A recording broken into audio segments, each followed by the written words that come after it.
all day, and I'll run you through the hot topics we have today very shortly. My name is Precious. I am your host, and this show is produced by Promise. Let me run you through the hot topics very quickly. And on the hot topic this evening, federal government names Dangote Refinery sole supplier of Jet A1. That is aviation fuel. Dangote Refinery built without support from Nigerian government. Aliko Dangote said so. But here is the catch in this conversation. Dump Port Harcourt Refinery for Dangote Oil. Dump Port Harcourt Refinery for Dangote Oil firm. Minister Lukbobiri tells NNPCL. Let us forget about Port Harcourt Refinery, whether you work or you don't work, or you pay attention to Dangote Refinery. And you're wondering, what is going on here? Well, I like us to pay attention to this conversation. But let's go on to other issues, shall we? President Bola Ahmed Tinubu vows to fight corruption. Did you hear the intensity at which I said that? President Bola Ahmed Tinubu vows to fight corruption. My suspension affronts Supreme Court's verdict on local government autonomy. This is according to Alimosho Local Government Chairman Sulaiman. He said this. And then 305,300 human rights violations complaints received in September alone. This is according to National Human Rights Commission. Oh, wow. Oh. And if you own a bank account in Nigeria, okay, CIBN, that is Chartered Institute of Nigerian Bankers, they said they are urging support for Nigerian banks amid social media criticism. On our own, not too much. Why are they criticize them anyhow? That's what they're saying. Oh, wow. So if you're a banker, if you own a bank in Nigeria, a bank account in Nigeria, and you criticize the banks too much, here's it. That's what they say I should tell you. And still on the hot topic this evening, only 4 men can resolve Rivers' political crisis. APC's Tony Cole gives names to Tinubu. And then just to end it this evening, Speed Darlington in police custody. Adeyanju confirms and says, somebody, you sing about oppression, but here you are, look at you, oppressing your fellow human being. Because these are the hot topics that we have. Let's take a quick break, and when we return, we'll dissect these and other issues after the break. Stay with us. This is the Evening Rush 90.3, Voice of the People FM. Welcome. Evening Rush with Pressures, featuring sound and informed guests across various sectors to discuss matters rising on Hot Topic Party. What was the rate of inflation, and Demi, what was the exchange rate? Intense conversations, critical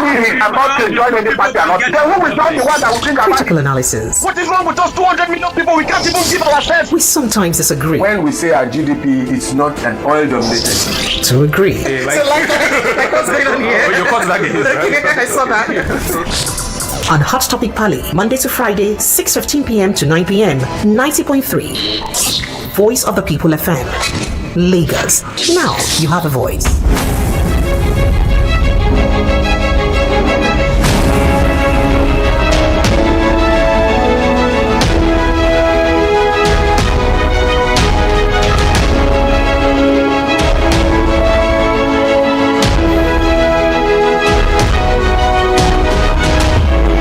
Lagos, you're welcome back. It is still 90.3 Voice of the People FM. You're welcome back. So let's get started very quickly. We'll begin the conversation today from stories around Dangote fuel, as this may perhaps have implication on how much you buy fuel moving forward, or fuel availability to you. And you know that fuel is such a product that whatever affects is pricing or availability ultimately affects your personal economy. That's the way it looks like now. So let's begin with the conversation. First off, the federal government has approved Dangote Refinery as exclusive supplier of jet fuel for Nigeria's airline operators. Now, this was disclosed by the Minister of Aviation and Aerospace Development, Festus Keyamo, during an interview with Channels Television today, Tuesday. Keyamo revealed that with his approval and backing, the airline operators agreed to design or designate the 650,000 barrels per day refinery as the sole provider of jet A fuel for the aviation sector. He noted that the move comes at an opportune time following the federal government's recent implementation of a Naira for crude agreement with Dangote. Now, the minister emphasized that this arrangement would help alleviate the pressure on Nigeria's foreign exchange. The airline operators just met recently with my blessing, he says. It's a decision from the airline operators in Nigeria that they should only buy from Dangote Refinery. But however, the independent marketers are saying that they're unable to still buy fuel from Dangote Refinery yet, as they are, yet to close that deal. You'd recall that yesterday the NNPCL had hands off its sole buyer status from the Dangote Refinery. But independent marketers really are saying that, well, up till now, we're still looking at ways that we will penetrate the Dangote market, formally or thoroughly. But still talking about Dangote, the Minister of State for Petroleum Resources, Oil, Heineken Lukubri, has advised the Nigerian National Petroleum Company Limited, NNPCL, to continue the operation of the Port Harcourt, to discontinue. That is to stop, to not follow again, to wash hand, come out like Pontius Pilate, for everything we concerning the Port Harcourt and Kaduna and Warri refineries. Did you hear me? So Port Harcourt, Kaduna and Warri refineries, they should discontinue it. I need to remind you how many billions of naira and dollars that have been, pumped into these refineries to rehabilitate them following their turnaround maintenance. Just to remind you that. Now, this announcement came as Lukubiri urged the NNPCL to acquire a larger equity stake in Dangote Refinery. Lukubiri disclosed this today, Tuesday, at the ongoing Crude Oil Refinery Owners Association of Nigeria Summit in Lagos State here.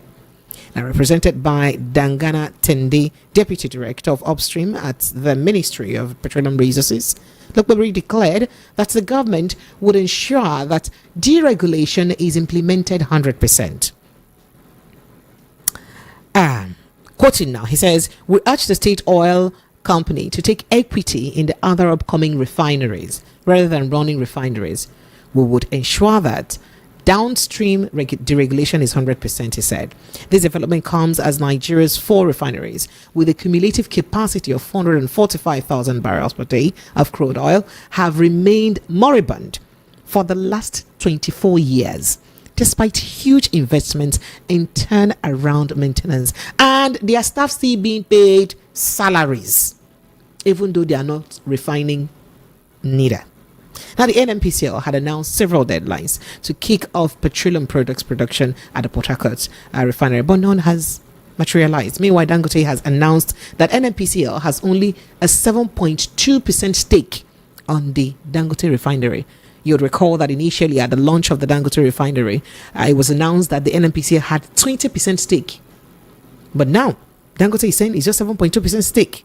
Dangote Refinery began premium motor-spirit petrol distribution on September 15, 2024, with NNPCL as the sole off-taker.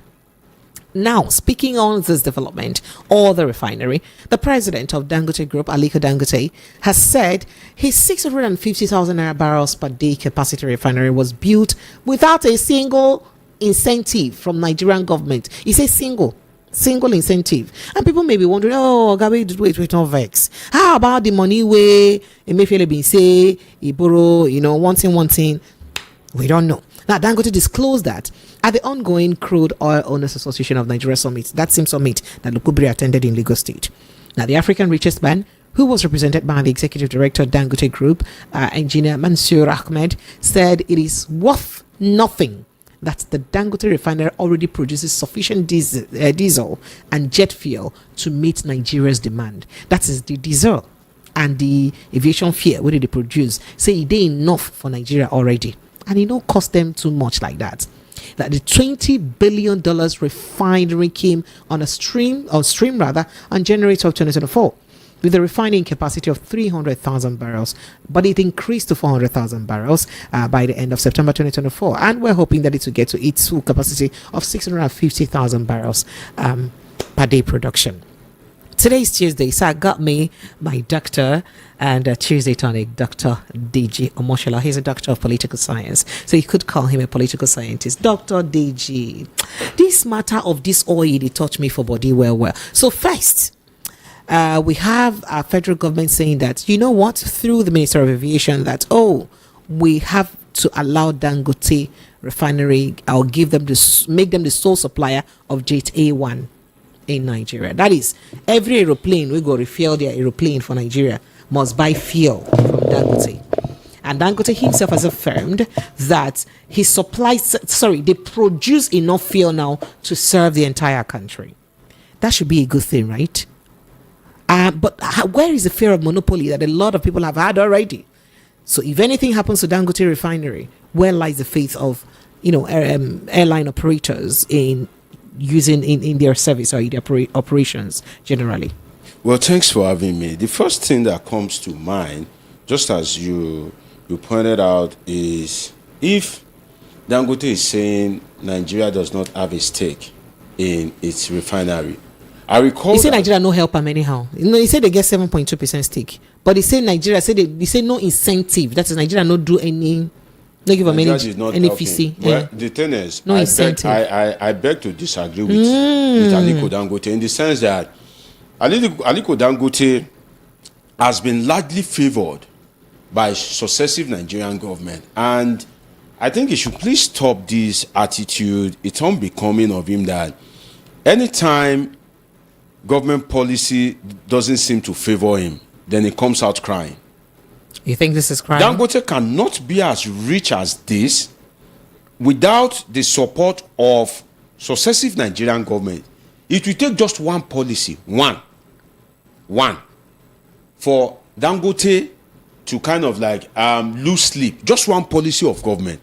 But you see that Dangote has been strategically favored by successive government. And that's why you see that any government that is in power, Dangote is the friend of that government. In fact, whenever election is coming, Dangote is a friend to all major political parties. Go to him, he will give you money. You go to him, he will give you money. He's a friend. So he's for everybody and for nobody. He's for everybody. Yeah. And God has been good to him because he has been able to kind of like establish himself among the ruling class. During the Jonathan time, Dangote was favored. Obasanjo time, Yaradua, Jonathan, Buhari, and it is just until recently when the Lagos boys in the Tinubu cabinet maybe decide to make him feel some heat, and he came out crying. And the problem with that is you cannot say because Nigeria lacks a refinery, you are building a refinery to stop Nigeria's dependency on finished goods by multinational corporations. But because you are building a refinery, you are now using it to twist government from performing its established role. So you its think constitutional there's role, an arm twisting? which is to monitor, to create policies, to make sure that your refinery is being operated very well, and ultimately to look at the margin between cost of production and cost of sales. That is also the point of government, so that you don't start ripping people, and to create policies, for instance, to make sure that there is an environmental impact assessment of your operations based on what has been going on in the Niger Delta for decades, whereby there's no good water to drink, there's no air to breathe, there's no land to farm, despite the fact that the population of the Niger Delta are ancestrally agrarian people. So when government is trying to do its thing, when government is trying to create some regulations, I think Dangote should not cry foul. So for Dangote to say that there's no incentive, should I tell you the truth? You can build a refinery maybe in the US without government incentive. But in Nigeria, you cannot do it without being favored by the government, because we have weak institutions. The police are weak. The judiciary is weak. So if government really wants to bring you down, they would have done it long ago. So in this case, can we conceptualize it to say that silence is even an incentive? Not looking your way. No, like as a researcher, can we conceptualize it to say not giving you a tough time, not looking your way is even an incentive based on the society that we operate? For instance, the Zongchan Ogun State case. If that can happen to Zhongchan, a Chinese firm that traveled all the way from China. If Amosun could treat them like that, now imagine Dangote that they have all his records and is even so if anything happens to Dangote, nobody can hold Nigerian government to book. It's because Zhongchan is a foreign firm. So in this case, if you say there's no incentive, with the way government have been treating people, with the way government have been creating policies that makes life unbearable for Nigerians themselves, in terms of tax, harsh economy, increase in price of goods and services. So if you are singled out, let's imagine that they are giving everybody here punishment, and it's not that Precious is righteous, but they just single I you am out. righteous. Can we say that I'm righteous in Christ. we'll see you on Judgment Day? I will be there. On Judgment Day, I will be there. So the thing is, if you first enter heaven, let us now worry. see that if you first enter heaven, I won't be there because they say ladies first. So the truth is, can we now conceptualize it that even if there's no incentive in a society whereby everybody are being moved against one way or the other, if they didn't see you, if they didn't look your way, can we agree that not even looking your way is an incentive?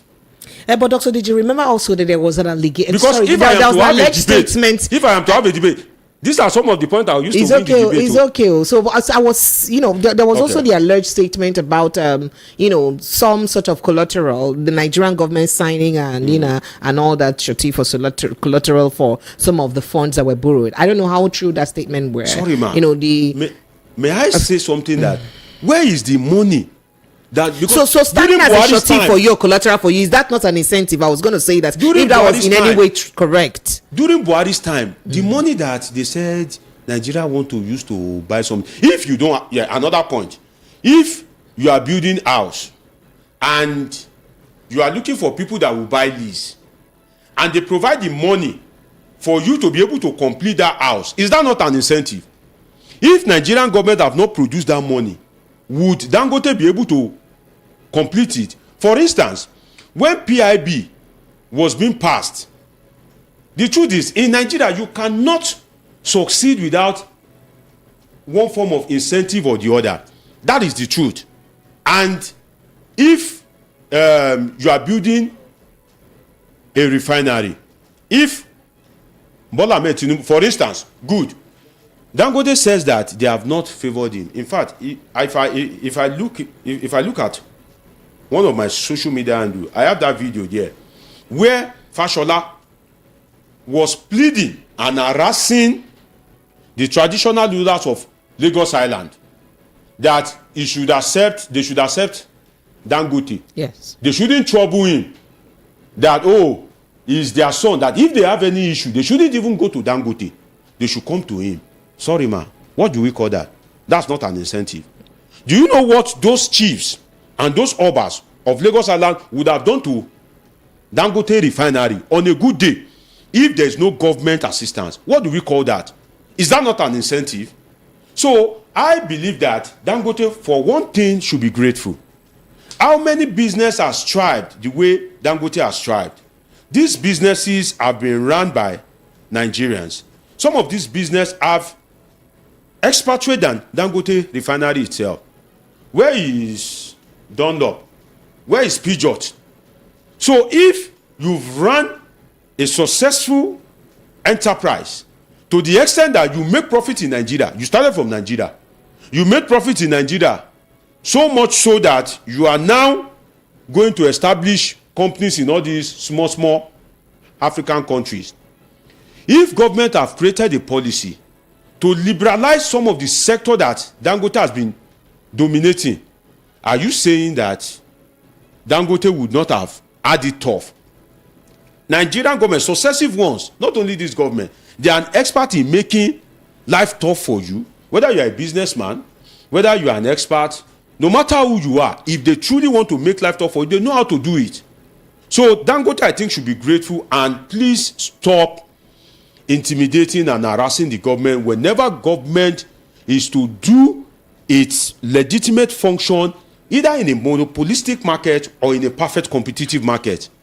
it should let government to do the normal regulation that it is supposed to do, because it is assumed that Dangote, as a for-profit enterprise, will naturally do something, anything, even if it means, even if it's wrong, it will naturally do anything that would kind of like boost its enterprise. But for God's sake, it is the role of Nigerian government to see that Nigerian people are not being cheated out, to see that the economy is not being sabotaged. So if you have been speaking whenever government wants to make any policy, then what will now happen if government now decide to make the oil refinery market a truly perfect competition? Because what we have now is monopoly. What we have is only Dangote refinery. That is not me supporting that they shouldn't give Dangote fuel. Okay, so the point I was trying to make, yes. So the point I was trying to make is that we do remember that sometime in 2023 or late 2022, Emefiele had mentioned that they gave Dangote dollar at cheap rates,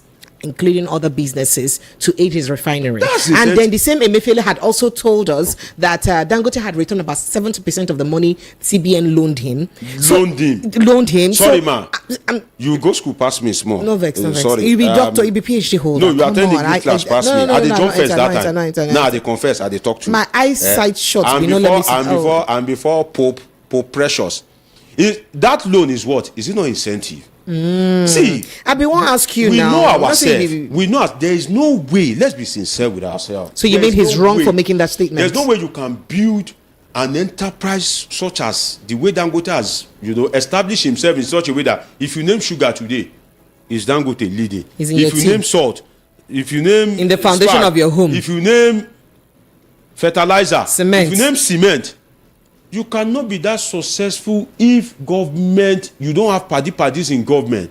Even if there's no incentive, those paddy, if they keep quiet and they fail to pass a law, for instance, when Dangote increased the price of cement from 2,500 to I think 8,000 or thereabout, keeping quiet, is that not even an incentive itself? Okay. So, but is that enough for Dangote to be made the sole seller or distributor of Jet A fuel in Nigeria? The thing is that not the same monopoly that we've all been crying about? The thing is, if you compete with Dangote, you won't prosper.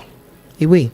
No, it's true, because if Dangote is getting his fuel in Naira and is doing it at our backyard, and you are getting the fuel, putting into ship tanks, taking it abroad.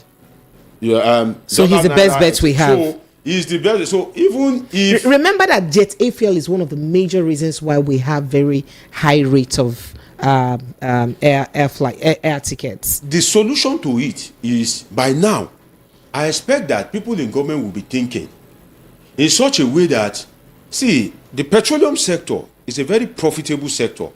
So I expect that people in government will be thinking now to liberalize that sector. Even when that sector is liberalized, for instance, if proposals are submitted and they see that the three of us seated here and see that, okay, Deji wants a refinery, but Deji doesn't meet up, Precious doesn't meet up, and this gentleman doesn't meet up. Government can say that, okay, can three of you, can you merge and have stake in such a way that Deji will be bringing the oil from the Niger Delta, you will be refining it, he will be in charge of post-production, so that Dangote can have a competitor. See, the danger of we having only Dangote refinery is that at the end of the day, on the long run, we would have cut ties with the multinational corporations when Dangote begins production. Because if we don't patronize them 1 month, 6 months, 1 year, that ties is going to be severed. We'll be looking up to only Dangote. What that means is that if Dangote wakes up and he doesn't like the president in power, the economy, because Nigeria haven't been operating a monoproduct economy centered on oil, that means that the economic lifeline of the country is with Dangote. So if Dangote does not like the president in power, it can create problem. If when Dangote was in US and he went to play ball, and that his US mistress released that video, and Nigerians were coming for him, if Dangote woke up on the wrong side of the bed and say, see these people, see the way you guys are abusing me online, don't worry, I will show you guys. That means that he has that economic power. Economy is, apart from politics, the next lifeline of a country is the economy. So if you don't liberalize the oil sector and you are operating a monoproduct economy depending on oil, and you have severed ties with the multinational corporation that can come to your rescue, and you already have new partners that they are supplying new markets. Okay. If you have problem with Dangote as a president, where do you look? That is why government right now must begin the process. In fact, I believe that by now, government should have tried to license, because so many people are interested. And now that Dangote has built a local refinery, I'm sure there will be some international players that will say, okay, which, for instance, Saudi Aramco can decide that they want to invest in the Nigerian refinery. I would say that they should not be licensed. License them, license local one too. For instance, if it were to be only MTN that we have now, but because we have MTN, we also have Glo. In fact, MTN, which is a South African originated company, is an inspiration for Glo to be up on its game. Okay. Because MTN is giving Glo a good run for its money. Okay. And also, when MTN was charging per minute and Glo came with per second billing, MTN was forced to comply and go to per second. All right. billing. So Dr. Digi, let's quickly wrap up with this Dangote issue right now. So is this enough for the NNPC, or sorry, the Minister for States for Petroleum Resources, Heineken, that is oil, Heineken Lokbebiri, to say that we should forget about the amount of money we have spent on Port Harcourt, Warri, and Kaduna refineries, and that NNPCL should leave all that and pay more attention in buying or keying into Dangote Refinery? Because as I just early last 2 months ago, August, the the Senate were raising alarm over $1.5 billion spent in 2021 for the turnaround maintenance of only Port Harcourt Refinery. $1.5 billion only Port Harcourt Refinery turnaround maintenance in 2021. Oh. And remember that more monies were pumped into that in 2022, 2023. Until now, no result. The staff of those companies are still paid salaries, yet they are not refining anything. So is it enough that the country pays less attention in spite of all the promises that NNPCL has made to Nigerians, and neglect those promises and those monies invested there and just concentrate on Dangote oil, which is a private business, by the way? In a sane country, and that's the minister in charge of that. In a sane country, yes, sir. The minister is no more Nigerian than me. They are spending taxpayers' money. This is the money of the people. This is our common patrimony. This is our common wealth. It is not his ancestral inheritance. No, it is public money. So if you don't want to account for public money, don't come to public office. Be a private man. I cannot call Dangote now to come and account for his money. But in a sane country, the minister himself, the minister for state, including the minister for petroleum, with profound respect to the president, should be facing a panel in the National Assembly now to account for the billions of dollars that have been spent on the refinery scene. In fact, if we have to be a sane country, they should go and bring Obasanjo. They can only leave Yaradua, but his punishment should be included to that of Jonathan. They should bring all of them, including Buhari. See, when you are spending on a refinery that is not functioning, what it means to me is that I have a car. Nigeria has a refinery, so that we won't be exporting finished products from the Western countries. Despite having the refinery is not functioning, and we have spent billions of dollars on the turnaround maintenance of such refinery. What that means is that you have a car. You bought that car so that car can take you to work and create comfort for your life. But you are jumping bus every day. You are waiting under the sun to get a bus. But you are being charged every day money for fuel, money to inflate the tire, money to service the vehicle, money to buy oil, money to change brake pad for a car that is not servicing you, for a car that is not doing you any good. So you want to ask yourself that if this refinery is not functioning, how many staff does this refinery has? One. Two, if this refinery is not functioning, why does it require billions of dollars over the years for you to keep such refinery alive? So it's as if you are servicing somebody that is already dead and believing that that person will come and win Olympics for somebody that has lost the oxygen in his nose. So in a sane country, in a country whereby we really want development, in the true sense of having development, I believe that since 1999, not minding ox is God. Obasanjo should be facing a pro panel right now.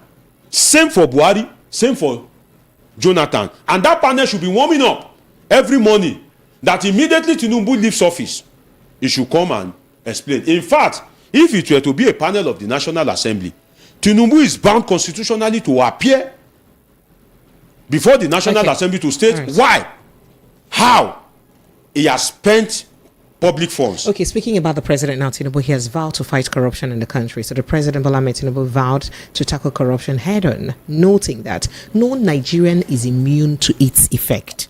The president made the pledge in his address at the 6th Economic and Financial Crimes Commission, EFCC, National Judicial Institute, NJI workshop for justices and judges in Abuja. So a lot of people have been reacting to this. I'd like to take your take very quickly on it. The president is saying that I will make sure I fight corruption to stop. See nobody big past corruption for the country. Well, for me, I don't want to see the president speak about fighting corruption. I want to see the action that he has taken to curb corruption in the country. And I want to see the action that he has taken against some of his own beliefs that aids corruption. For instance, I don't want to dwell too much on it because you said there's no time, but there's electoral corruption. There's economic corruption. So different layers of corruption. I want to see the president take action on it. For instance, if Nigeria is interested in you, if Nigeria is interested in your case, forget, you cannot hide anywhere. There's nowhere you can hide. If Nigeria really wants to be involved in your case, if you are interested in corruption, in fighting corruption, where is Yaya Bello? How many high-profile persons have been convicted? Don't say that there is no time. No. If you believe that 24 hours is a long time in politics, 1 year, 4 months is a long time in government.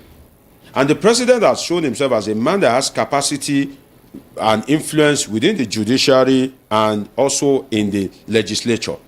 So I would have loved seeing Mr. President take an action that maybe we will have the China case, that if you are found guilty of corruption, death by hanging, then I would have believed him more because it is evident that corruption is everywhere. And for which Senate will pass it? If the president wants it, the Senate president, with profound respect to him, have shown that he's willing to pass anything and everything that comes from the president. So I would have loved if the president has used his good office to influence the Senate, just as he did for the IGP, Egbetokun. I would have loved if the president has cornered the Senate to change the national anthem. And that speed of light, even if, let's think that, okay, the Senate is filled with past governors, past ministers, the normal political big boys. Even if the Senate refused to pass it, if the president has sent the bill, I would have been convinced that, okay, Mr. President has done his own part after all. He has sent the bill. It is the Senate that didn't pass it. That would have made more sense. So I want to see the president take action more rather than to. I see this, that fight of corruption, I see it as a lip service. For instance, it's just like the president saying, I've heard you loud and clear. I feel your pain. I've heard that many times. You've told me you care so many times. During the End Bad Governance protest, you told me you care. By the time the Fearless October protest would have evolved, life has become more hard for Nigerians than during the End Bad Governance protest. And you are telling me you care. You are telling me that you feel my pain, that I should endure. But you are buying toys. You are buying luxury cars. Your president is living in in an apartment that it is like an heaven on earth, compared it to where most Nigerians are sleeping and are living.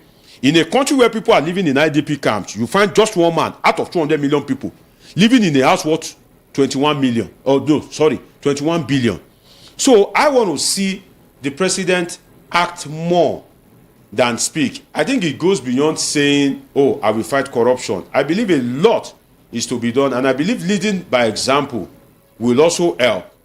For instance, if the supplementary budget is taken to the Senate and the Senate passes it within 5 minutes as propagated by Alhaji Buba Galadima, I'm expecting the president to at least let some people look at it and know that, oh, there's no way there won't be infraction in this thing, and send it back. See, there are some little steps, there are some tiny steps that you can take as a president that you feel, okay, now there's fight against corruption. The fight against corruption should be seen and not to be heard.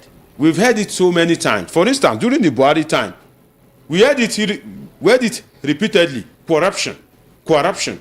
In fact, that was what they used to nail Jonathan. But at the end of the day, Precious, as a vibrant journalist, towards the end of Buhari's tenure, did you hear anything about corruption or the fight against corruption?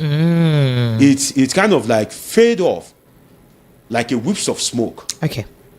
All right. So speaking a little bit about corruption, in Lagos State, the embattled chairman of Alimosho Local Government Council, Lagos, Jalili Suleiman, has said that his purported suspension by the State House of Assembly is illegal and unconstitutional. As a matter of fact, he even quoted the Supreme Court's judgment that, mandated the autonomy of local government. I don't know if you're aware of the drama playing out in Alimosho Local Government and how the Lagos State House of Assembly jumped in on the case and, was quick to impeach the chairman and then asked the vice chairman to take over power. But he is saying that is an infringement on his right, an infringement on the Supreme Court judgments that give full autonomy to the local government. So you agree with that? Well, I'm not too up to date on the happenings in the Lagos State House of Assembly as regards the Alimosho, but I can tell you for free as a political scientist that. So is it fair that local government will impeach a democratically elected local government? Exactly. Let us look at it like this: that we have a National Assembly. Yes, please. Who can impeach the president and the vice president? Who are the two elected people in the executive? All other people are appointees of the president. So the president has the right of hire and fire. Now, let's go to the state. The State House of Assembly are the ones that can impeach a governor. In this case, it is the councillors, I believe, I stand to be corrected. I believe it is the councillors, which is the legislative arm of the local government, that has right to superintend or to create a kind of checks and balance over the affairs of the local government chairman. As a matter of fact, they've gone to court. Sorry, the local government chairman has gone to court. The State House of Assembly.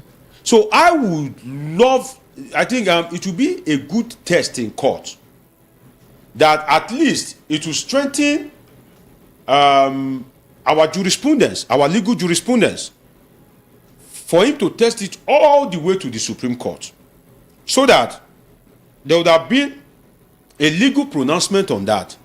Because I stand to be, except there is a constitutional provision, because you never can tell. Nigerian constitution have some funny lacunas.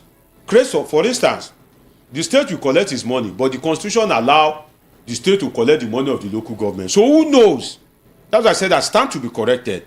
Whether in our usual flawed democracy, in our usual quasi-federalism that we practice, maybe there is a clause in the constitution that I may not be aware of that would have permitted the State House of Assembly to be able to suspend and to maybe sack the local government chairman. But I believe that in an ideal democracy, the State House of Assembly, the business of the State House of Assembly is what is going on in the executive arm, which is Sanwo-Olu and his appointees, and by extension, the public institutions that are owned by the state government, not those owned by the federal government, not those owned by the local government, but those owned by, for instance, if you are the principal of a public school and maybe you decide to discipline one of your students and the student suffered serious eye injury in the case, the state of assembly can summon you because that institution is owned by the state. You are being paid by taxpayers' money from the state purse. So if you are an appointee of the state, working in an institution owned by the state House of Assembly can summon you. But in this case, this is the local government. I believe it is the councillors that has that right. But I wouldn't want to say that completely because of the kind of constitution that we have. But in an ideal democracy, I don't believe that the state is just like the National Assembly superintending over the affairs of the state. If the National Assembly cannot superintend, cannot legislate, cannot debate the happenings in the state, and they are focusing on the federal government, the executive council, and the institutions of government at the federal level, how will the state now begin to lord over? It is even against the judgment of the Supreme Court as regards local government. So Dr. Deji, there's a breaking conversation I want us to look at coming from Kenya. But before we get there, let's look at quite a number of other issues, perhaps to just merge this together. Now, according to the National Human Rights Commission, they said that in September alone, over about 305,300 people have written for human rights violations, have made human rights violations complaints. This is serious. Is this how people's... In Nigeria, of course. In Nigeria. That's so much for 1 month alone. In fact, quoting them, it said, today we will examine data for September, which includes 305,300 complaints. As we explore the data, let us not lose sight of the human stories behind these numbers. Each complaint represents a person whose rights and dignity are at stake. Now, I'd like to quickly marry this with the Chartered Institute of Bankers of Nigeria and the body of banks, chief executives officers in Nigeria, that have expressed concern over the persistent criticism directed at Nigerian banks on social media.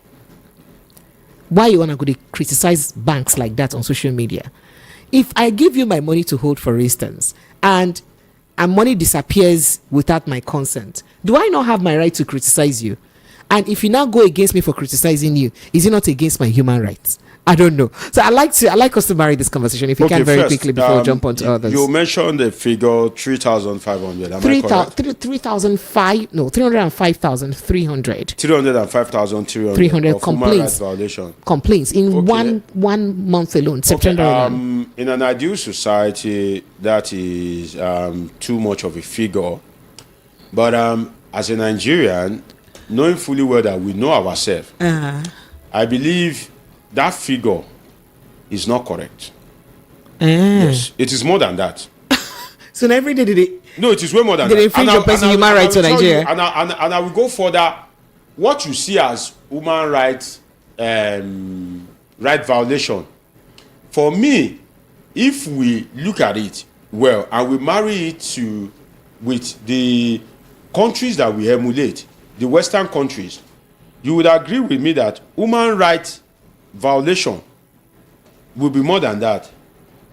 For instance, if I am to vote and talks either snatch the ballot box, or I was not allowed to vote, or I vote, my votes do not count, and somebody decide to go and change the figures of that polling unit or that state,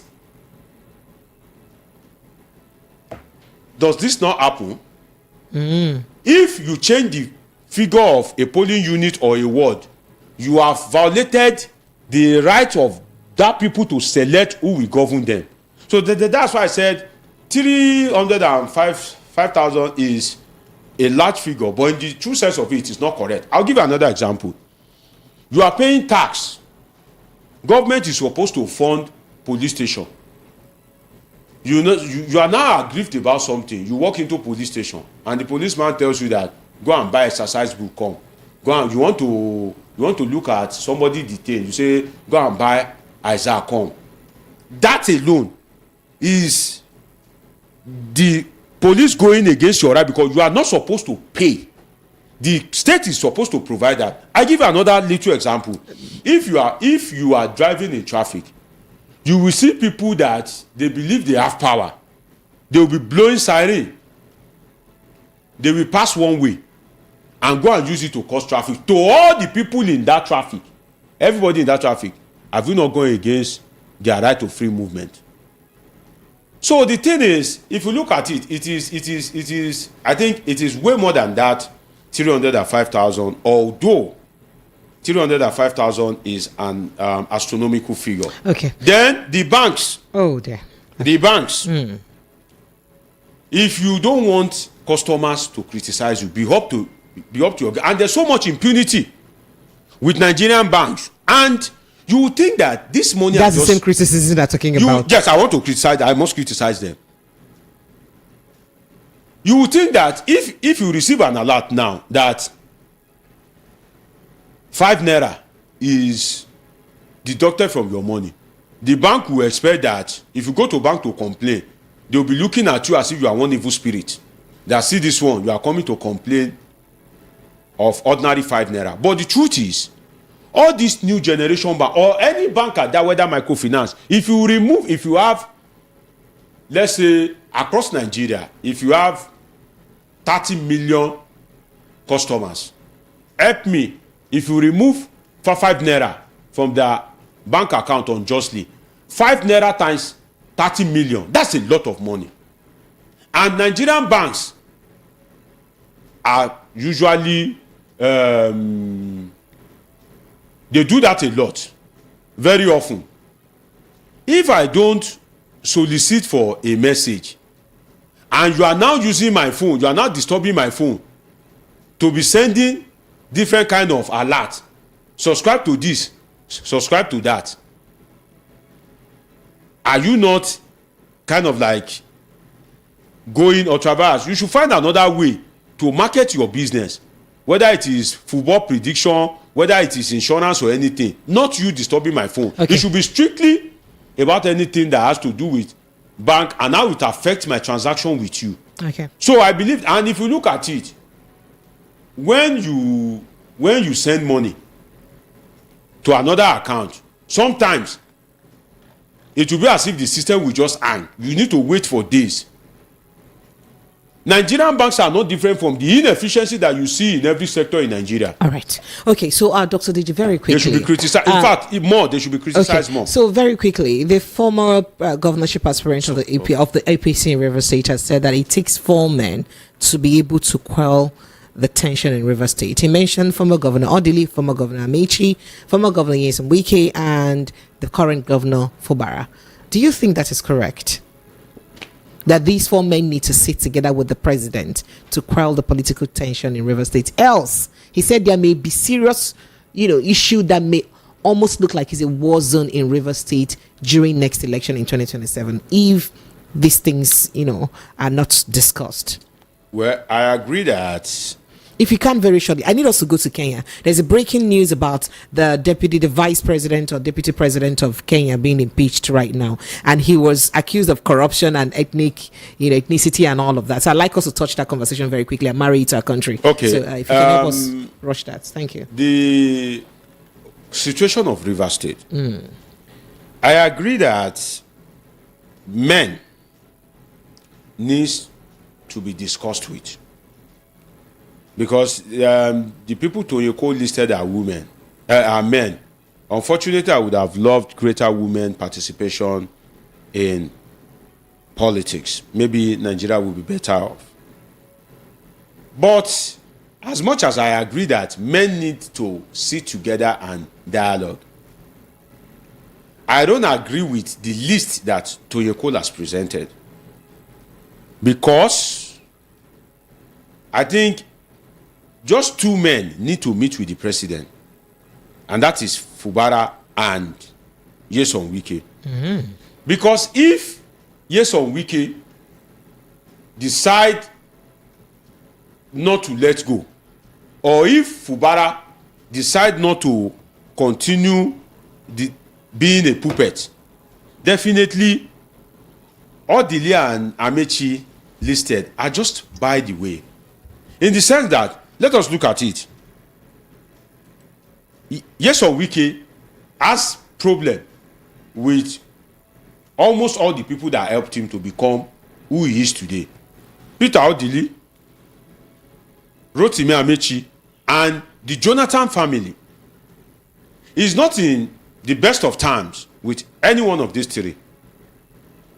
He has insulted. You think that he may be the problem? Wike may be the problem. Of course, Wike has largely been the problem. Okay. He enjoyed the office of the governor, the full right and privilege. In fact, Fubara is playing the script he learned from Wike, that when you are in charge, when you are a governor, make sure you are fully in charge, because Wike was his own man when he was governor. So what Fubara learned from Wike is not being a puppet or to be submitting to a godfather, because Wike, who happens to be his own godfather, did not submit to any godfather. So let's look at the map. Let's draw a simple map. Peter Odili can never support Wike. Rotimi Amechi can never support Wike. So that means that of all these four people, Wike is standing alone. So if these people cannot support Wike, that means that the option left is Siminalayi Fubara. But in this case, Fubara, there can only be peace if Fubara is willing to return to being a puppet. And right now, with the extent at which the battle has been fought, he cannot return to that stage anymore. Okay. It is gone. All right. And Wike is the type that is power-centric. He's not willing to let go. So if Nyesom Wike is not willing to let go, the alternative is for Fubara to continue being a puppet. And if Fubara doesn't want to continue being a puppet, the alternative is for Wike to let go. So right. It is an individual decision of these guys. So the Odili, I will reduce it to just two. The personal decision of Fubara either to continue being a puppet, or the personal decision of Nyesom Wike to let go. Okay. And I don't see either happening. And if I may add this, sorry. How will the president speak against Godfatherism when we profound respect to him? In the history of contemporary Nigerian democracy, he is the one that has made Godfatherism pronounced than anyone else. Even people that are bigger than him have either not been succeeding or not interested in Godfatherism the way he has been. Look at Obasanjo, Abdulsalam, Goodluck Jonathan, Buhari. In fact, it is safe to assert, and you will see, anytime Tinubu is to leave office, assuming but not considering that he will be president in 2027, assuming but not considering that he will be president in 2027. So if he is leaving in 2031, the grace, the magnanimity of Buhari, that he led the process to play out, that okay, you guys should go to the field, anybody that wins our support, Tinubu can never let that happen. Why?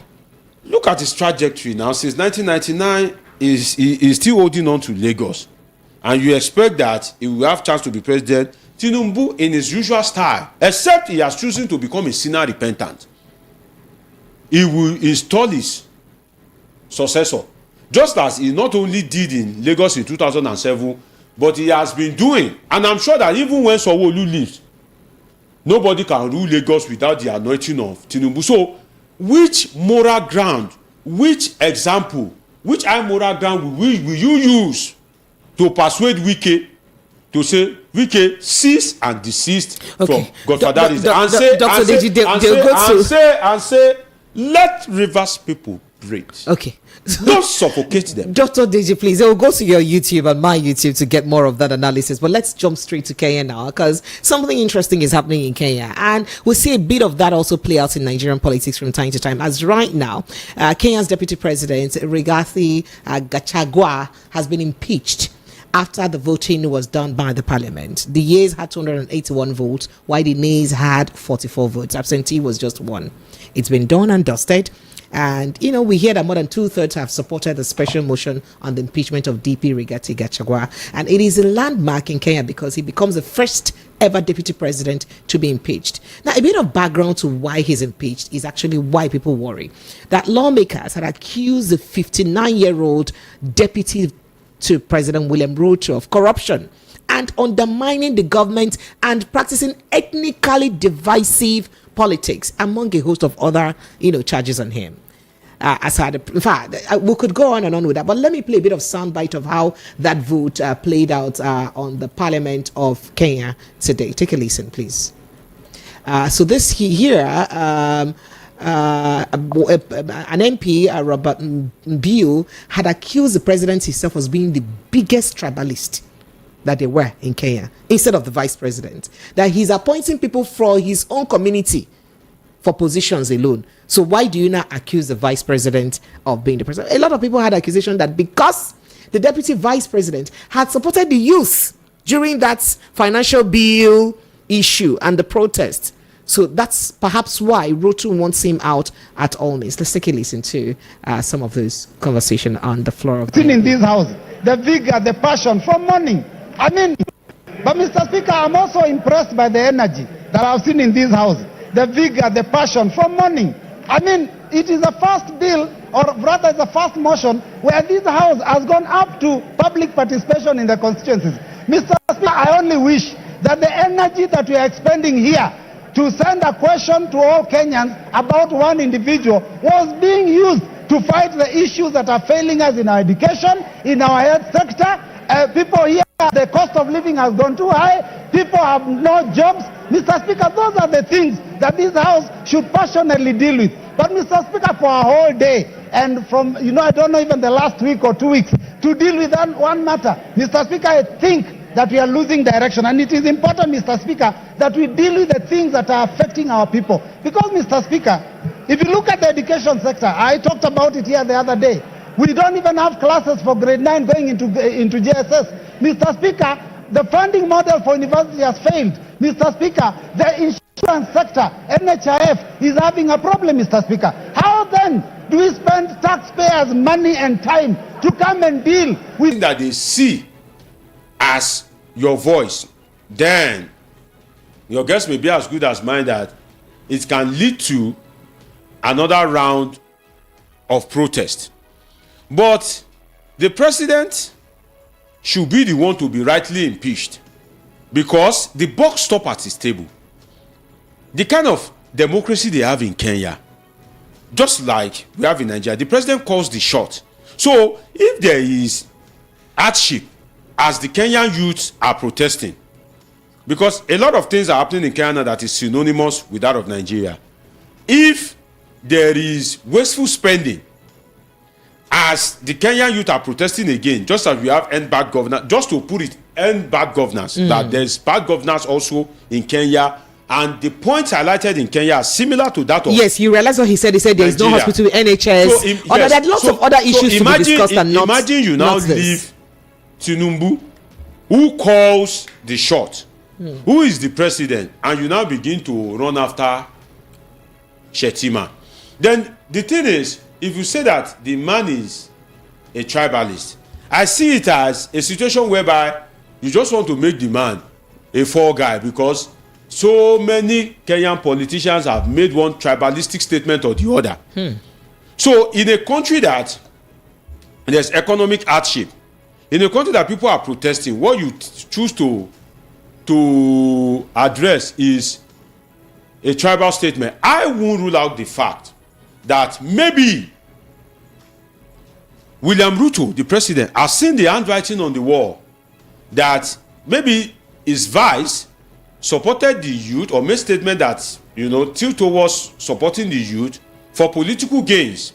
I won't be surprised if that his vice president is already networking and doing one or two political alignments to succeed William Ruto. So you think that may be the reason for this move? And so you think this move is politically motivated? And the vice that is from a major ethnic group, the truth is, impeaching, when you impeach someone, you have tarnished the person's image, because for the person to have been impeached, it would have been presented, I don't want to say believed, it would have been presented that the person has committed an infraction.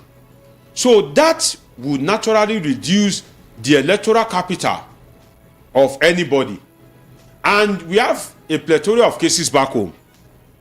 Philip Shuaibu and Obaseki is an example. The deputy governor of Yaya Bello, before he brought in this Adoza Bello, is an example. So we have lots of examples that this thing, because if we look at it, there would have been politicians that have made serious statements. Even if you look at the president himself, you know, in terms of either speech, either appointment, or there will be something that you can point to that the president himself has been biased, either in terms of execution of contract.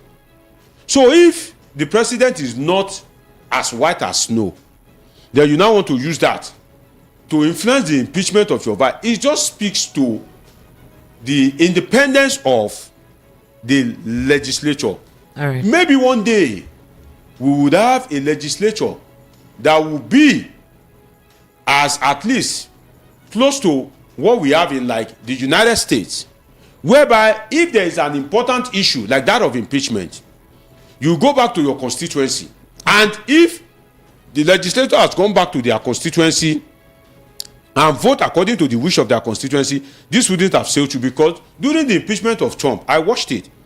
Some legislature feels that Trump should either be impeached or otherwise, and it's generated so much debate in the US. They had to go back to their constituency to create a survey for the people to vote whether they are for or against the impeachment of Trump. So it is the result of that survey that will determine how they voted. In fact, I listened to a senator that said that he voted for the impeachment, but left for him naturally.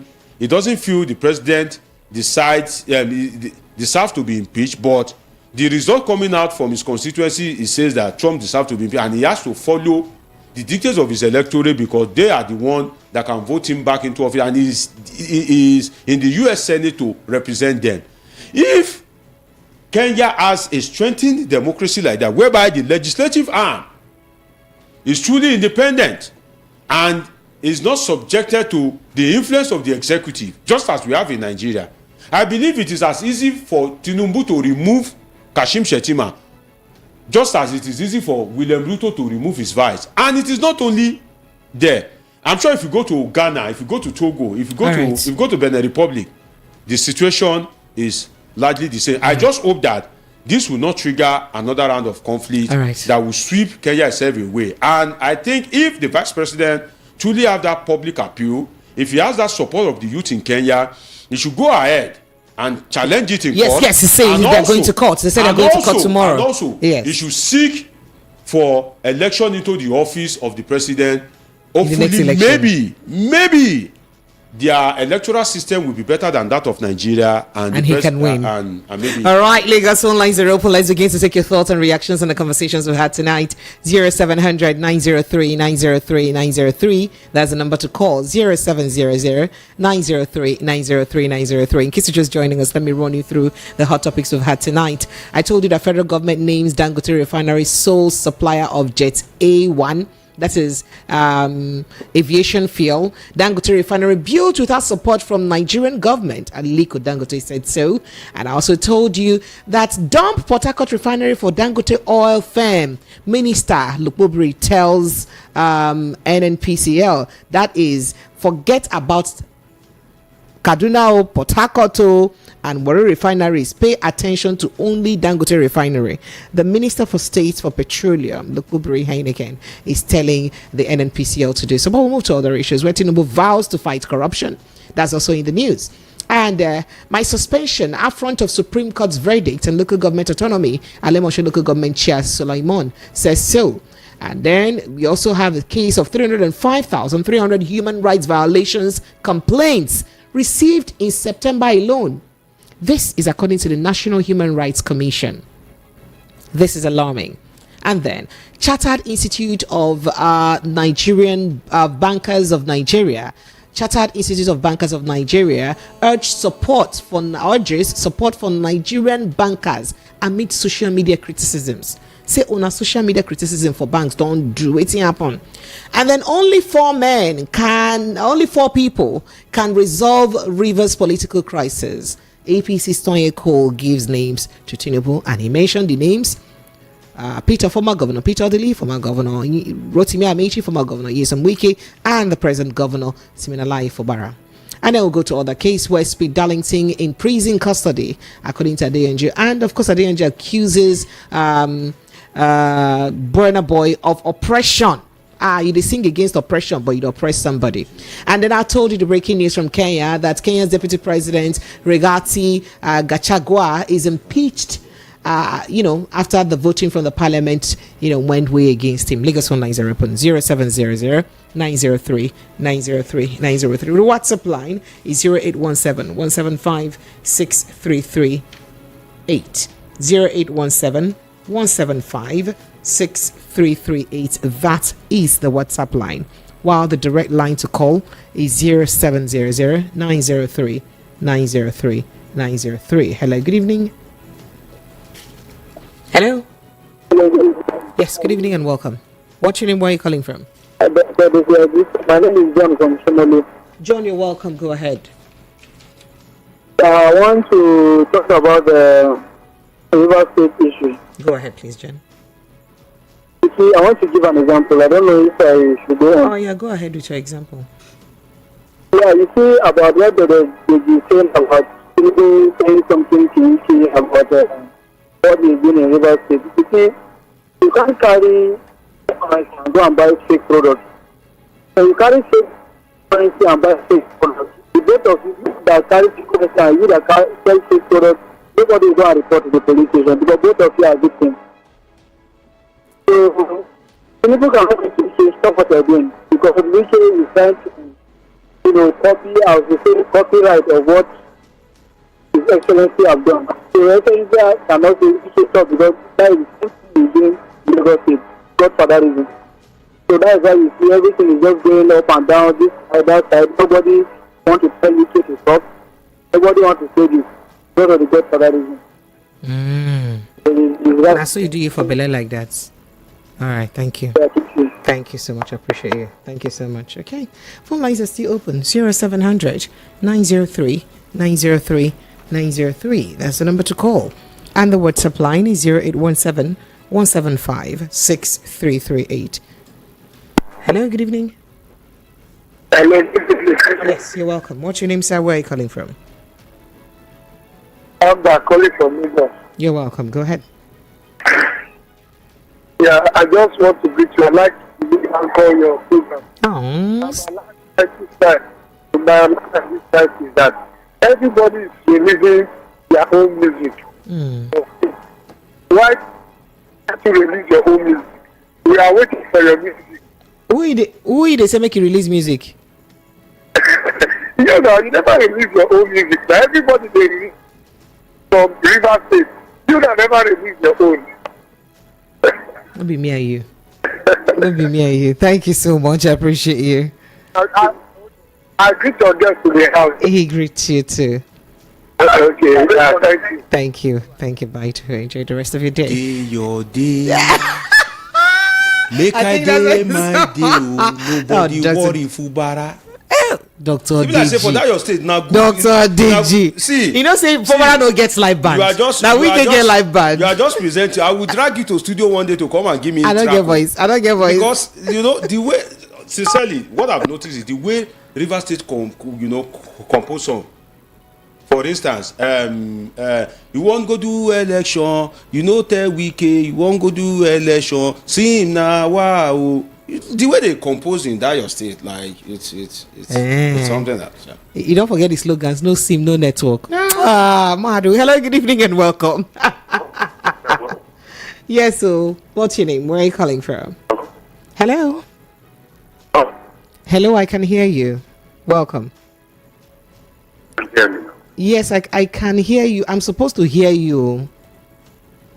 I'm Olumide Johnson. Olumide Johnson, where are you calling from, sir? Calling from Alimosho. From Alimosho. You're welcome, sir. Thank you very much. Go ahead, sir. I want to talk about that man, Rich man. Alimoshon. Yes, I spoke about that. But go ahead, since you're calling from there. If you have more info to give me, go ahead. Or you want to contribute or chiming on it as well, go ahead. The House of Assembly have been wanting this man almost 3 years. They've been warning him. Now, the House of Assembly has been warning this all suspending him. Because of spending, he was spending too much money. Yes, Ah. that is the deputy along with him. Now, it has been suspended. Now, looking at another story that started something, gathering people in the morning, very early in the morning, you see people gathering in the group government, feeding them with fake news. Why can't you say the truth and let it be? All right. Unfortunately, we can't hear you properly. I wish you can call back because we really need to hear the full story. But thank you anyway. I appreciate you. Thank you so much. Thank you. Hello, good evening and welcome. Hello, good evening, Prepe. Sir? How are you? I'm fine, thank you. How about you? I'm fine. I'm very, very doing great. Thank God for you. You know, they easy to do great. You don't even they bomb my data like this. Waiting happen. How many seconds I keep on hold? Why did you like this? Honorable. Go ahead. Good evening, Dr. Deji. Yeah, good evening, sir. How are you doing? Yeah, we bless God. So go ahead. I just want to sing for before Port Harcourt. Police go Abuja. Police go Abuja. If Port Harcourt. So you say if you want wax your own eyeball for my head, I'll be release your own single. My own. You know, new song with they hear every week now from Port Harcourt. But actually, people know they carry last too. You know they carry last. We know they carry last at all. You be PH boy. Now we now. Yeah. Well done. Thank you, my bro. Thank you so much. I appreciate you. Welcome. All right. Phone lines are still open. Lagos 0700 903 903 903. WhatsApp is 0817 175 6338. 0817 175 6338. Hello. Good evening. Hello. Hello, honey. Hi. Hi. What's your name? My name is Jacobaidiku. Your name is what? Jacobaidiku. I didn't hear that. I wish I could call your name properly, but it's okay. Go ahead. I'd like to hear from you. I greet our guest, Dr. Deji. Wow, Dr. Deji greets you too. So you've been listening. Good evening. How are you? What class are you? Darlington Priscilla. Barrister Darlington and Priscilla. What is your name again? Please call your name subtly. Let me hear you properly. Jock Obaidiku. Joyce Obaidiku. Jock. Yes. Jock Obaidiku. Yes. Oh wow. What state are you from? Edo State. Oh wow. How old are you? 8. 8 years old, and you're listening to politics. So what did I talk about today? I was the one that called the other time. Yeah, I think I noticed. But tell me what I talked about today, though. I'd like to know if you were paying attention. What you were talking about is the corruption that is taking place in Nigeria. Thank you so much for calling me. Let me let you go, okay? And no, in Kenya, you mean? Yes. Oh wow, thank you. I love the fact that you're interested in politics, and keep at it, okay? Thank you for calling me, darling. Thank you. Was talking. You say what? I like how Dr. Deji was talking. I just have a new phone. All right, welcome. Thank you so much. I appreciate you. Thank you. All right. Take care of yourself, okay? Bye. Bye. Bye. All right. Hello, good evening and welcome. Hello, is someone there? Good evening. Oh dear. I thought I had someone on the line there. All right, please call me back if you can. 0700 903 903 903. I don't want to believe I'm having issues with my WhatsApp line again. But just keep trying to call the WhatsApp number 0700 903 903 903. The direct line is 0817 175. No, No, the WhatsApp line is 0817 175 6338. Hello, good evening and welcome. Hello, good evening, Precious. Sir, you're welcome. What's your name, sir? Where are you calling from? And I greet Dr. David. Yeah, good evening. I greet you. Good evening. Welcome. Okay, I want to talk about the River State because it has been in the front line. Yes. Thank you. I said a grown-up man, let's call him a daddy man. He said, if anybody tamper with my state, I will put fire. And he put fire. That means that's project one for him. Other states too should watch out. If you want to turn himself to an oracle, how do you say in a public place that you put fire, you put fire? I pity Nigerians. This type of democracy we practice is not taking us anywhere. Oh dear. All right. Okay, phone lines are still open. 0700 903 903 903. Hello, good evening and welcome. Hello, good evening. Yes, you're welcome. About the North, this is Gabriel from Hope Estate. From Hope Estate, you're welcome. Go ahead, please, sir. Yeah, I just got to inform you that you are doing immense work, and Dr. David also, I'm also greeting you. Thank you. I just want to say that whatever you are doing, just keep doing it. And there is an insight. Thank you. And I hope that things will definitely get better in this country.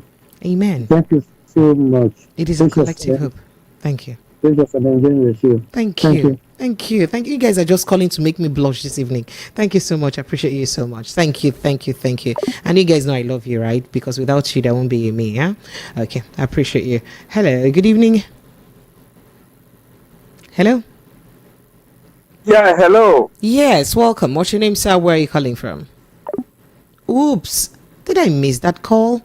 All right, still call 0700 903 903 903 0817 175 6338 0817 175 6338. Hello, good evening.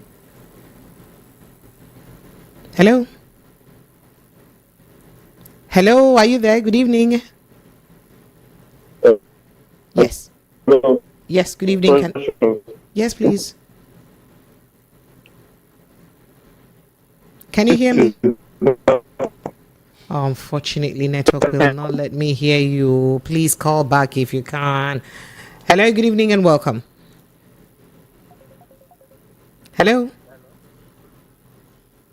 Hello? Good evening. Good evening, welcome. What's your name and where are you calling from, please? I greet all of you that is in the session. We greet you too, brother. Welcome. What is wrong with my network today? The network is so bad, so I can barely hear you. Please forgive me. Hello, good evening and welcome. Oh dear. I don't want to face this today. You should not do this to me today now, please, Please. All right. Hello, good evening. Hello. Sir? Good evening, well done. Welcome. Thank you. What's your name, sir? This is Chief from Secondary School. You're welcome. Go ahead. Thank you. Yesterday I was calling and it's like your callers and your fans put you almost on track yesterday. My dear brother, blessed am I amongst them. It's well, but you see, children in Nigeria is another thing. I had me this evening talking about Mr. President or that they fight corruption and so on and so forth. Mr. G have said it all. No more too much talking. Let's see the action. And if we are talking of this weekend, the immunity where he was governor taking then, but now he's a minister. We are talking about who PDP by juggler. So for the money he gave to PDP. Really? The money he gave to PDP is not his personal money. It's money. by now, EFCC should have begun to take books and call Wike to answer charges of corruption. So when Mr. President is saying he will fight corruption, so let me start it from Mr. Wike. That is good. And Yaya Bello is another person, but Mr. Wike also, now he wants to put fire almost the whole of Nigeria from Liverpool. Hey, brother. Well, I appreciate you. Thank you. Now your mind to talk, you don't do. I appreciate you. Thank you. Hello, good evening and welcome. Sorry for watching on hold. Thank you. Welcome. What's your name, sir? Where are you calling from? My name is Sonny. Sonny, where are you calling from? Hey, I'm calling from Casablanca. You're welcome. Go ahead, Sonny. So I want to say this. Our system is so messed up that I don't know how our...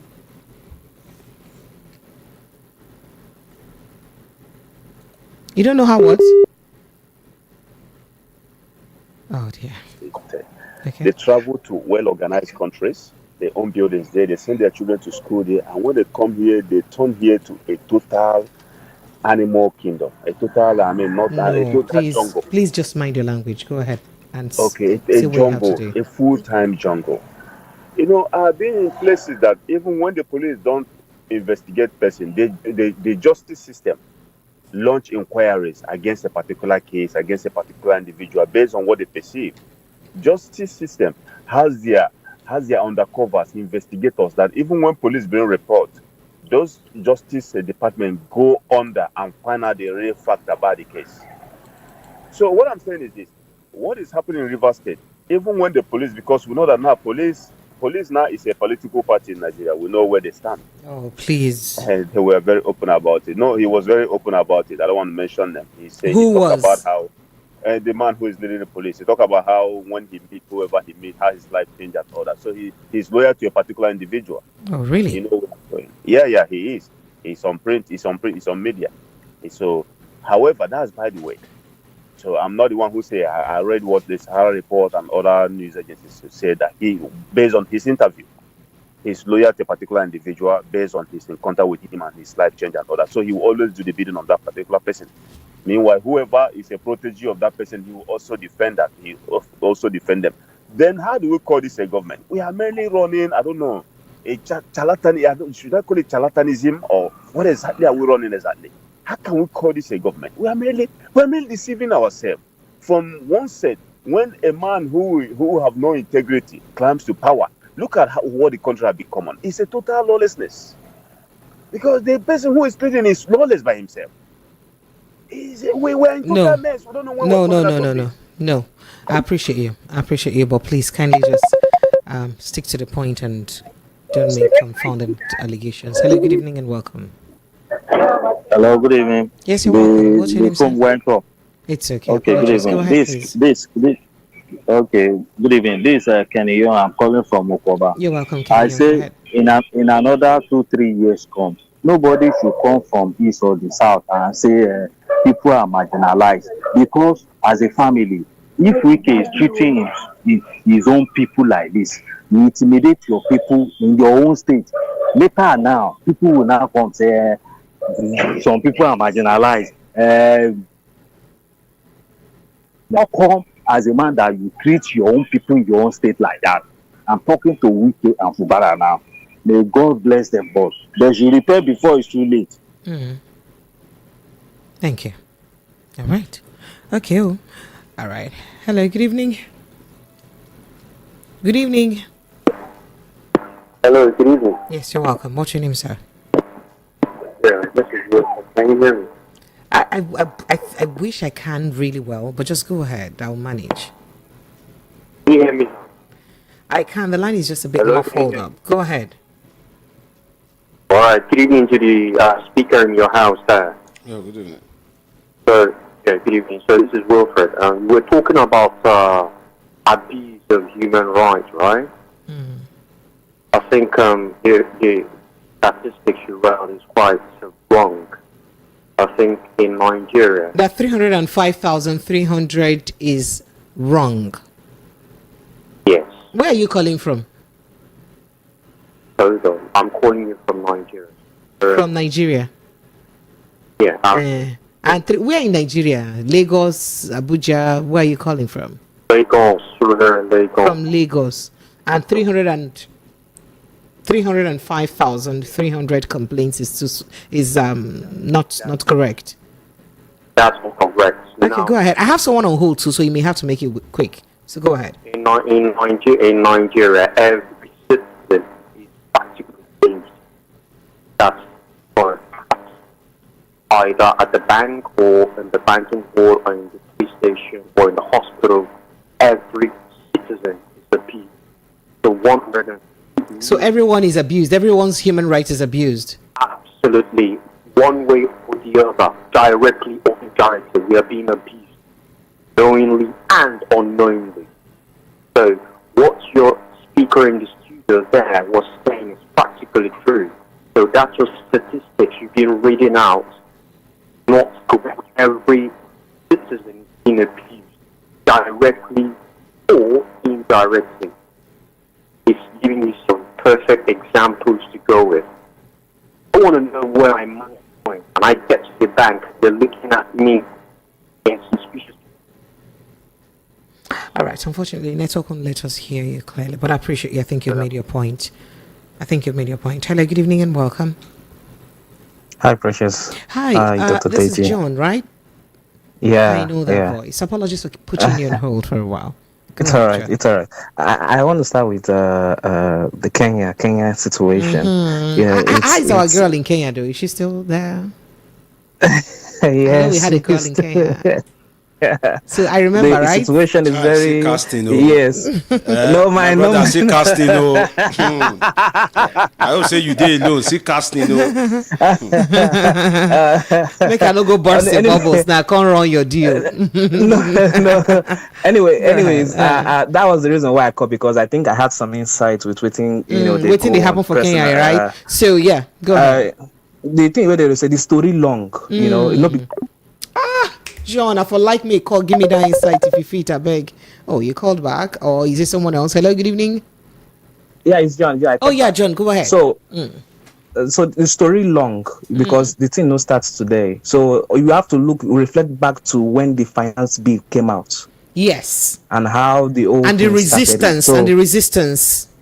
So now on in that Kenya bill, yeah. now, the way Kenya was set now, it's mostly opposition party now in the form. How will I put it, to create a protest opposition party, but this time around there was a cover of change whereby the youth take over.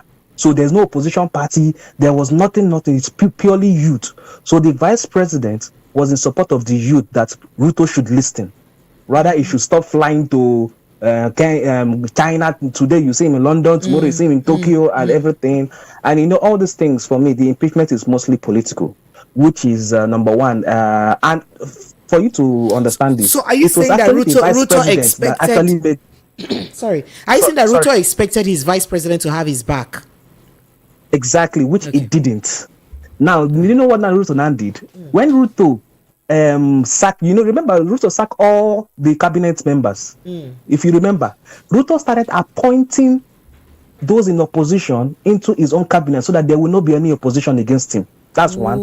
Two, Ruto now give some people part of the national cake, make them taste small so that they go shut up. Which the vice president was against. Said, why will you do something like this? This is not how it's done. So the vice president was vocal about it and said, no be so that they run something. And can you imagine?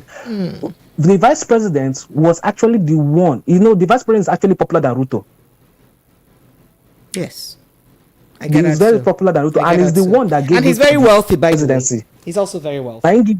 I ain't give Ruto the presidency because of his his community where he come from. They have a very large number of people. So for me, this impeachment he's from the most popular ethnicity. Or yes, exactly. I told you I have an insight from it. So the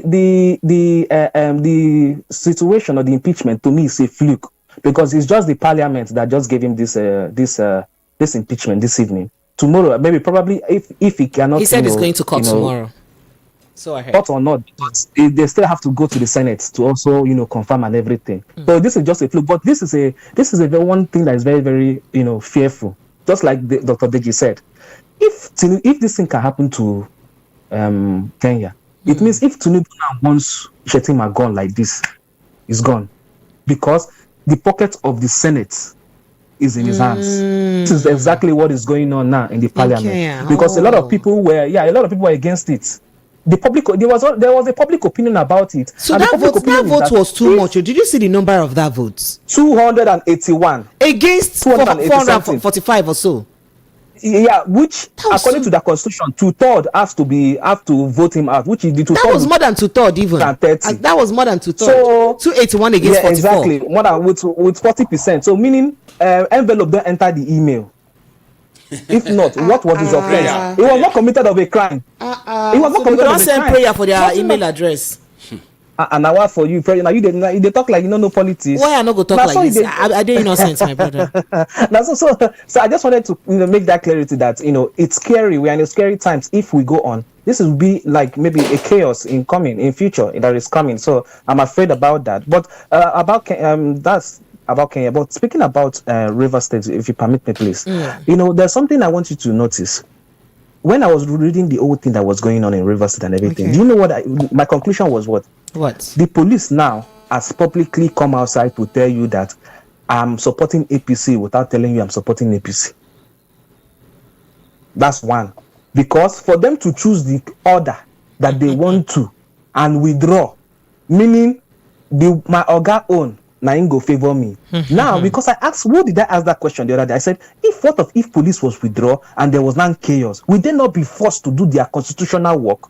Number two, this shows you how politicians uses the judiciary, especially the judges. I wish I know the judge will give that order, say, make police no protect life and property. I wish if you see his results. Did the judge actually say that? It was an option from what I get, except I didn't read properly. But that is what is in the public. Even Fubara said it now. That they gave the judgment. So now look at what the judiciary now has cost. The people at the aim of power, they don't know that their actions or their inactions have consequences. And it takes a pattern of behavior to see how politicians, both the federal, both the state and the governor, even the local government, they influences judges on decisions based on their own personal gain. And it can cause chaos. So now we have integrity problem in the judiciary. We have integrity problem in the police. If a governor can call out the IGP, what does that tell you? We will be common man where police they put inside motor. Good night. Good night, John. Thank you. Oops. Ooh. Hello, good evening. You're welcome, thank you. It's Joe from Bariga. Joe, you're welcome. Go ahead, please, Joe. Yes, Professor, I just joined. I don't know whether I have discussed about petroleum today. Yes, I did. I spent a lot of time discussing the petroleum sector. Please, because I want to answer some more questions. And now, we have given this man Dangote in Naira, right? And it has been surpassed. Now, you remember last month, I said, let us leave this well alone until one will we start giving Dangote in Naira, crude oil in Naira. In Naira, yes. So I'm now off from the system. So is it that has he told us the price? Now we're giving. No, he's yet to. As a matter of fact, the last I got of that statement is that marketers are saying that they are yet to start lifting from Dangote Refinery for XYZ, rigmarole and all that. But I'm sure that before the week runs down, we'll get a fuller picture of what the situation is. But they are saying that now that Dangote is now selling in Naira the oil sector, that NNPC is now selling oil in Naira to Dangote. They are hoping that the fuel price may come down, because they said that they are saying that NNPC is giving them for about 870, 880 thereabout per liter. And that's why some of them are selling as much as 850. I think it's 890, 880 thereabout per liter.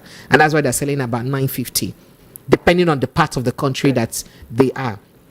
So they are hoping that by the time they buy from Dangote directly, not through NNPC now again, that it may be a bit lesser, it may reduce. That's what they think. But they haven't bought from Dangote, and they are yet to get the exact price Dangote is selling. And once I get that information, I'll pass it on to you. Precious. Sir? Precious, I hope Dangote will not ridicule us.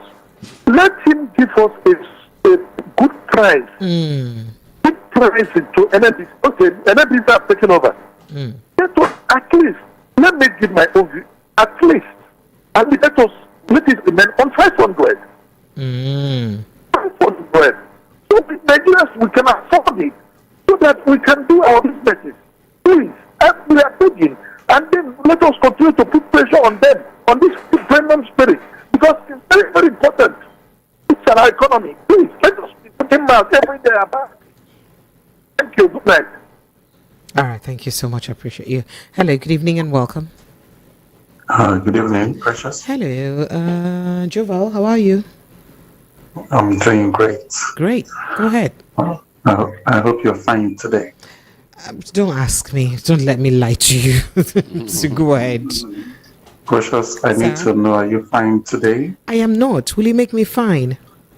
And by the way, you can't make me fine. Yes, what I'm going to say will make you fine. You can't. It is not say. It is the economy. Change the economy and I'll be fine. I have good news for you, Precious. What's the good news? Rice is now 40,000 naira per. A pint bucket of gari today is 3,000 naira. Oh, it came down, because I bought 3.5 last. Yes, it came down, and it's going to go up next week. Dr. Deji, good evening, sir. Don't worry, they brought Ikwere gari for me from River State. But some reasons, so I don't need that. Yeah. That your prayer no go work for me for now. Yeah. Any other matter? AOB. Yes, promise at the back here, they'll always greet you because you're doing well. Precious, sir. Mouth no go pay you. He pay me already, sir. He pay me already. For promise, hand no go pay you and brain no go pay you where they use this program. Then for the analysts, mouth no go pay you. Precious, I respect Dr. Deji. Dr. Deji said something today when he said we are practicing quasi-federalism. My goodness. That one actually struck a chord in me. Did you know that what is happening in Kenya, like you said, the bottom line is very simple. It will spark up another protest. Why is it that African leaders are not willing to transform leadership the way it ought to be? Are they not seeing those people who are abroad? Like we are saying, in Nigeria, the president, I will be so surprised anyway, maybe because when our president was a governor in the state, he had 3 different deputy governors. Dr. Deji, am I correct? Yes, I that remember. Is why,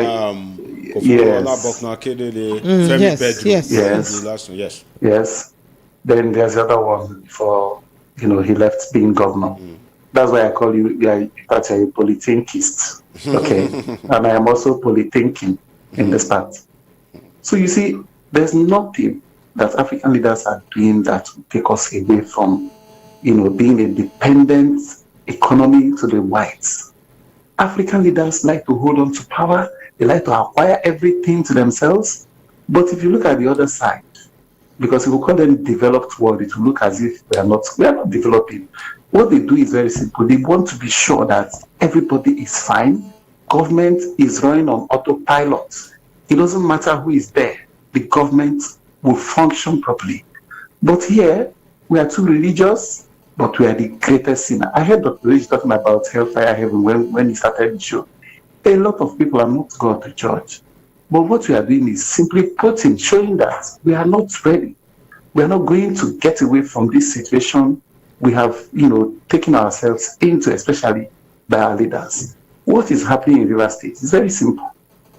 Why is it that today our president is yet to make a statement that can put Wike where he belongs? Why is it that the state is, Wike made a threat that he will put places on fire, and the state is burning as we speak, and nothing is happening? I'm so sorry, Precious, I'm talking about your state. But this is what we are seeing happening because of bad leadership. All we want is very simple. Let there be good leadership, and this country will take a different shape. Nigeria will become one of the best countries in the world. So we'll keep talking. We believe they will hear. If they will not hear, we believe that those who are listening on their behalf one day tell them. I wish this country well, Precious. Good night. Thank you so much. Dr. Deji, you'd like to say anything? Well, I just hope, I just pray that Africa can get it right. That's just what is what's in my mind. All right. Hello, good evening. Good evening. Jonathan. This is Jonathan. Jonathan, you're welcome. Go ahead, quickly. Go ahead. You don't want me to mention my name before you double cross me. Go ahead. Okay. Let me greet my fellow politician. Good evening, sir. Evening, sir. More wisdom, sir. So, let me first of all make my contribution regarding Kenya. I saw this thing coming because during that protest, that massive protest in Kenya, the utterances of this deputy president is all against Ruto, being judged in everywhere, and I know this man is cooking something against this deputy. So it seems that the soup is almost done now. So, but the soup will not be done alone. The protest, another protest is around the corner. So Ruto should be prepared. That this one will not be in the walk in the park. I promise you. But we were all praising Ruto at the beginning. Said, "Oh, simple man, good guy, intelligent guy." Why did he now get it wrong all of a sudden? He took most of his action painfully. He sacrificed the office of the first lady. He sacrificed most of the political allies. He withdrew most of them, but he's not happy. He knows that as long as this man is in my cabinet, the turbulence is still around. So this turbulence is not going anywhere. The protests will erupt anytime. You will see what I'm saying. Because a lot of people are with the man.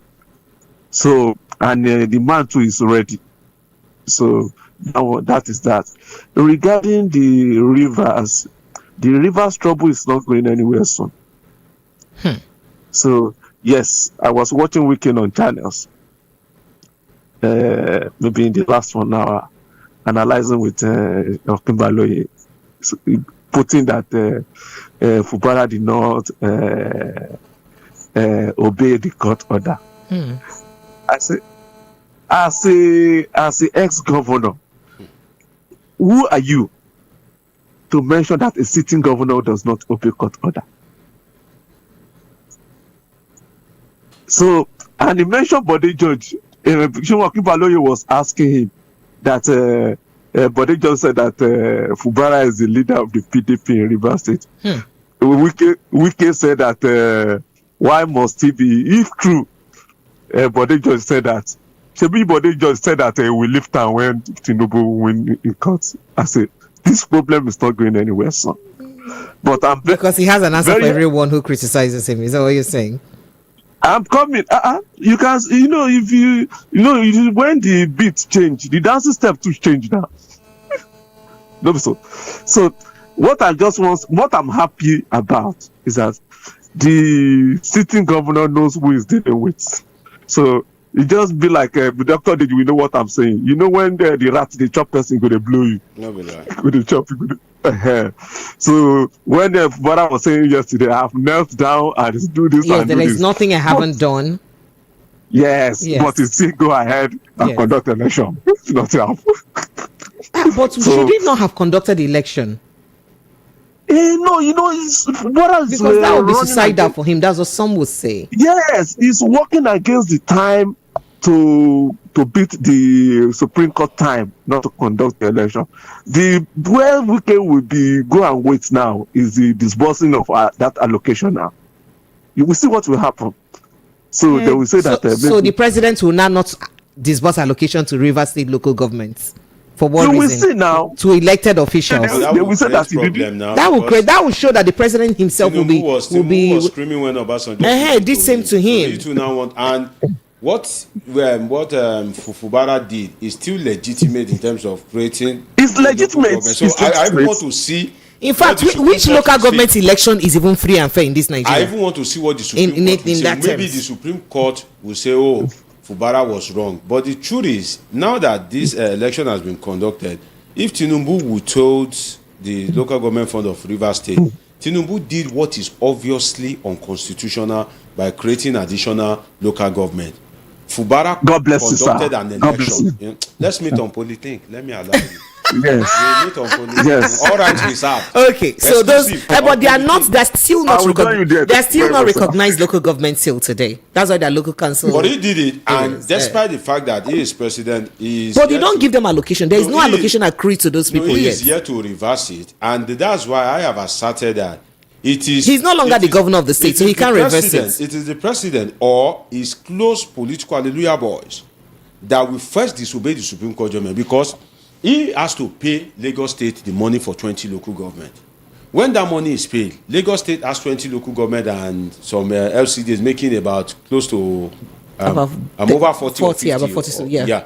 So those local government, for them to, those LCDs, local council development areas, he calls them, for them to be able to run efficiently, that means that the 20 local government must have a collective purse that even if you receive the money, you have to pay it into that purse for resharing, which contradicts or which ruins the aim of the Supreme Court in terms of fiscal autonomy. So that means the local governments on their own cannot So- be autonomous, because the so the state truth governments is- will have to direct so how the they truth spend is, the money by sharing with the first disobedience LCDs. to the Supreme Court judgment will first of all start in Lagos, because how will those one state, we one local government receive fund, then those that are existing as local government, which are LCDAs, will they now not have fund to operate, or will those one be operating based on IGR, right, which will now affect the state purse? Another thing is that if the president want to influence the National Assembly, the truth is creation of local government is a national politics, a divisive politics. There's no way you will corner an Akpabio to ratify the establishment of LCDAs in Lagos, and Akpabio will not ask for extra local government. And this has to do with ethnic politics in each state. My politicians will meet. All right. Hello, good evening and welcome. Apologies for putting you on hold. Wait. Yes, please. Welcome. Go ahead. My name is Frank Onero. I'm calling from the United States You're of welcome, America. Frank. Go ahead very quickly, please. Go ahead. Okay, I want to address two issues very quickly. Go ahead. The River State issue. The issue of Godfatherism in Nigeria. The present president of Nigeria is the dawn of Godfatherism in Nigeria. He captured and utilized every infrastructure, government infrastructure in Lagos. He's extending it to every sector and institution in Nigeria. Wike learned from it. Unfortunately for Wike, those of us that are from the Niger Delta are respectful, loyal, but we do not take oppression. That's what Fubara is acting on. Number two, the issue of impeachment of the deputy president of Kenya. I may not have the details. However it may be, they are replicating what is happening across Nigeria and other parts. However, for Nigeria to move forward, the electoral processes must be properly amended to ensure that the president does not appoint the INEC chairman, does not appoint resident electoral commission. Finally, Nigerians must wake up to choose the best of us, to rule the rest of us, and to get the best from us. God bless you. Thank you so much on that. But that was the barrister.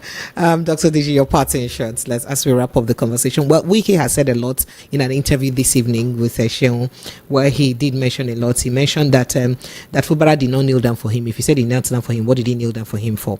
And that it would be very unfair to him and Almighty God to say that Patience Jonathan did not assist him in his political career. That's reacting to statement that Patience Jonathan was instrumental to his political career. And then he also said that Fubara is the key reason for the problem in River State. He said so. All right, so let's go. Well, one of the problem Yeson Wike has is for you to be a godfather, your immediate successor must give you that leverage for you to expand your political enterprise. And if you look at it, other godfathers that, or people that want to perpetuate themselves as godfathers, but were resisted by their immediate successor, have always won. We have cases whereby those godfathers will eventually not become a godfather. So now the thing is, whatever Wike tries to achieve, Fubara is on the right course, and I'm sure that Fubara will not turn back. It is now left to be seen whether Rivers State will go the way of Kano State. Kwakwanso is one of the rare people that have been able to install a governor twice, despite the fact that his successor went against him. Ganduje was his deputy. Yes. Ganduje went against the structure of Kwakwanso, and now Kwakwanso is back. That is one person that comes to mind. We can't say the same for Shiomole, because if you know the politics of Edo State, Monday Okpebolo was not the real candidate of Shiomole. Monday Okpebolo is the candidate of the Ize Yamu, if I can use the word faction loosely. You know, is the candidate of the Ize Yamu clique of the APC in Rivers State. But the truth is, the people of Rivers State now, the beat is favoring Fubara. And one thing about Nigerians is, if Nigerians are for you, that moment that they like you, it's as if the host of heaven are with you. And immediately Nigerians, in this case, particularly Rivers State citizens, immediately they turn their back against you. It's as if the host of heavens have turned their back against you. Oh, wow. That's how it is. All right. Thank you so much, Ligas. That's the size of our package this evening. I appreciate you. Apologies we could not touch on the Speed Darlington and Burna Boy's issue. If you want to listen to it, Dr. Digi has it analyzed on his. In fact, I just dropped something on this week something on my YouTube. You would have been hearing people mentioning Polythink. Those are the testimonies of my polythinkers. You know, so if you want to be polythinking, go to YouTube, search for Polythink. In fact, before you search it, YouTube would have shown you Polythink with Omosoladeji. Polythink is spelled as Polithink, and I do live videos and I take comments. And I just released a video on this weekend. It is just released an album. Yes, a single, and it is about what would have happened to Governor Fubara and Rivers State if Nyesom Wike happens to be the president of Nigeria or the president of the Senate. So I made a comparative analysis of Wike ambition to be president, that if everything had gone right, Wike would have been the president of Nigeria by now. In that instance, what would he have done? Now, Wike is from the Niger Delta. Akpabio also. Akpabio installed Udom Emmanuel. Wike installed Fubara. But at the end of, just go to Polythink with Omosoladeji. Subscribe and let's make it up. All right, thank you. My name is Precious Enye. Yeah, go to Precious Enye TV too. Dr. Deji and I also dropped a few thoughts on both the Wike and Fubara issue and that of Burna Boy and what's his name now? Speed Darlington's issue. I love you guys. I'll see you again tomorrow, God willing. Please protect your mental health. The YouTube is at Precious Enye TV. Precious Enye TV. By the way, I reply to your comments there. That seems to be the only social media where, I have a little bit of energy. Yeah.